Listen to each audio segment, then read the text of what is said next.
Et afin d'analyser les enjeux de cette élection générale au Gabon, nous sommes en direct avec Georges Dougueli du magazine panafricain Jeune Afrique. Bonsoir et merci d'être avec nous. On vient de le voir à Bonsoir. l'instant, le bulletin unique qui est dénoncé par certains opposants au Gabon. Son utilisation le 26 août peut-elle réellement favoriser le camp au pouvoir lors de cette élection?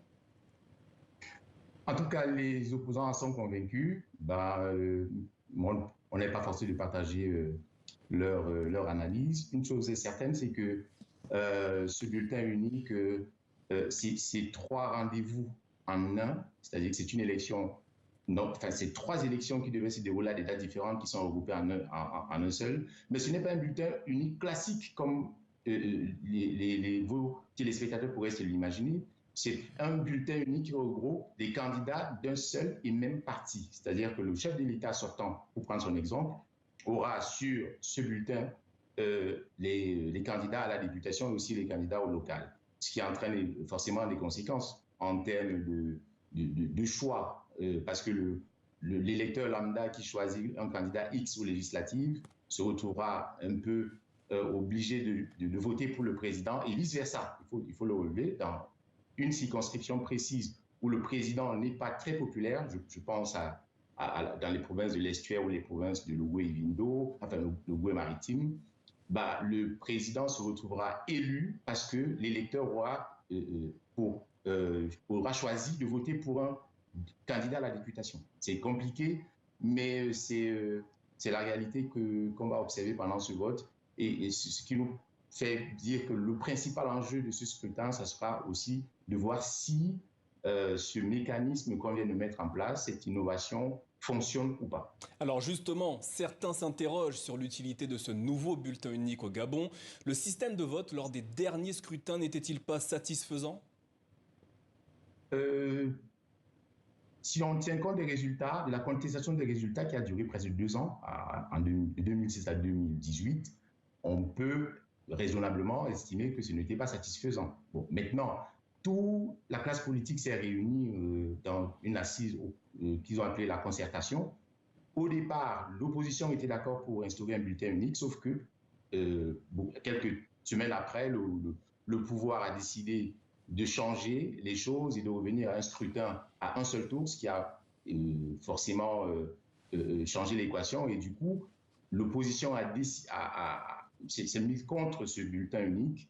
De toutes les façons, c'est une innovation qui pourra conduire le Gabon peut-être sur les chemins d'un scrutin de liste, un peu comme en Côte d'Ivoire, dans les jours qui viennent, les années qui viennent. 19 candidats, dont le président sortant, Ali Bongo Ondimba, sont en lice pour la présidentielle.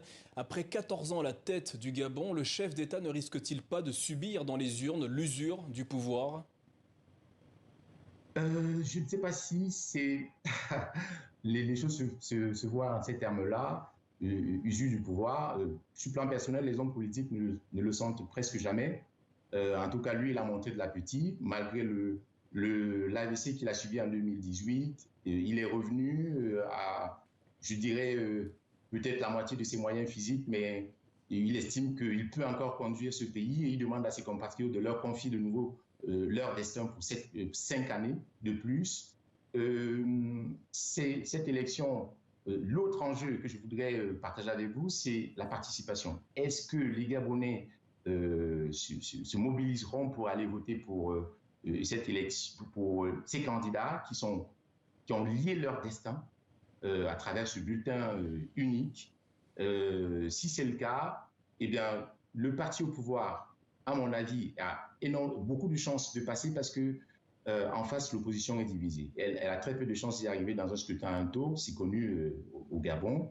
Si les choses se passaient comme elles se présentent aujourd'hui, c'est-à-dire avec une opposition dispersée, il y a de fortes chances que l'opposition parte en position de force. Alors vous avez évoqué la santé du chef d'État gabonais. Son état de santé justement peut-il avoir des conséquences lors du vote des électeurs des Gabonais le 26 août? Alors, c'est totalement inédit ce qui se passe. C'est un chef d'État qui a eu des ennuis de santé de cette gravité et qui décide de se présenter. Il est très difficile d'anticiper sur ce que les électeurs décideront. De toutes les façons, le pouvoir a fait un pari, c'était de lier le destin du président de la République à celui des candidats à la députation. Ça ne sera plus un référendum pour ou contre Ali Bongo, ça sera, comme ça s'est passé en 2016, ça sera on gagne ensemble ou on perd ensemble. Un rapport de l'analyste économique Maïs Mouissi dresse un bilan plutôt mitigé des 7 dernières années de pouvoir d'Ali Bongo Ondimba. Comment le bilan du président sortant est-il perçu auprès des électeurs gabonais? Comme toujours, il y a beaucoup de controverses. Maïs Mouissi estime que, dans le rapport que vous évoquez à juste titre, il estime que le président sortant a réalisé 13 promesses électorales sur 105. Ça se discute du côté du pouvoir parce qu'on pense que Ali Bongo a changé le visage du Gabon en 2 septennats, qu'il a diversifié l'économie. Ça se voit à travers la création de la zone, de la zone économique spéciale de Nkok. Il a stabilisé le pays parce que, en dépit de tous les ennuis, toutes les crises politiques qu'il y a eu, notamment la crise post-électorale, une tentative de coup d'État, le pays est resté stable et relativement crédible auprès des bailleurs de fonds. Donc son bilan, du point de vue de ses partisans, est globalement positif. Ce sera aux électeurs de trancher. Venons-en à la situation de l'opposition, qui cherche toujours une candidature unique. Quelles sont les chances de l'opposition à maintenant 10 jours du scrutin? L'opposition s'est réunie demain, 17 août, pour, disent-ils, conclure les discussions relatives à la candidature unique. Sa victoire en dépend. Ça me semble très difficile parce que il faut bien garder en tête que le retrait, le ralliement d'un candidat de l'opposition pour un candidat unique de l'opposition entraînera la disparition de ces candidats aux législatives. C'est-à-dire que candidat X à la présidentielle, s'il décide de soutenir, je prends un exemple, Barreau Chambrier, qui est candidat à la présidentielle, eh bien, les candidats de celui qui se rallie à lui disparaissent. Sauf négociation âpre pour le partage des sièges, circonscription par circonscription. Ça sera compliqué, c'est à mon avis la raison pour laquelle les partis d'opposition n'arrivent pas à se mettre d'accord. Mais le RPM, et c'est le deuxième parti qui a 50 candidats aux législatives, le RPM me semble tenir l'accord de s'il y a un candidat unique qui est désigné, ça sera probablement celui-là. Enfin, on a tous en tête les troubles qui avaient suivi la présidentielle de 2016. Un tel scénario peut-il se reproduire dans 10 jours au Gabon?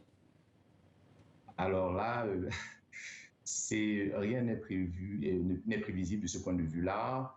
Vous posez là la question totalement...